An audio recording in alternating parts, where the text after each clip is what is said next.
Colour பண்ணிருக்கீங்களா? அப்ப இந்த வீடியோவை ஃபுல்லா பாருங்க. ஹேரை வந்து நல்லா கலரிங் பண்ணா மட்டும் பத்தாதுங்க, அதை ப்ராப்பரா மெயின்டைன் பண்ணவும் செய்யணும். அதற்கு நான் சொல்ற டிப்ஸை நோட் பண்ணிக்கோங்க. 1. ஹேர் கலரிங் நீங்க பண்ணிருக்கீங்க அப்படின்னா அங்கிருந்து 48 இருந்து 72 மணி நேரத்துக்கு அப்புறமா நீங்க வந்து ஹேர் வாஷ் பண்ண ஆரம்பிங்க.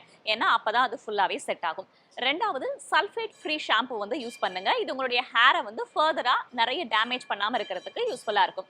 3வது டைரக்டா யூவி ரேஸ், அதாவது சன் எக்ஸ்போஷரை கொஞ்சம் குறைச்சிக்கோங்க. இதுவுமே உங்களுடைய ஹேரை ட்ரை பண்றதுக்கான வாய்ப்புகள் இருக்கு. 4வது அடிக்கடி நீங்க ஹேர் வாஷ் பண்ணிட்டே இருந்தீங்கன்னா உங்களுடைய ஹேர் கலர் மட்டும் இல்லாம ஹேரோடைய ஸ்கால்ப்ல இருந்து உங்களோட ட்ரை ஆகிறதுக்கான வாய்ப்புகள் அதிகமா இருக்கு அப்படின்னு சொல்றாங்க டெர்மட்டாலஜிஸ்ட்.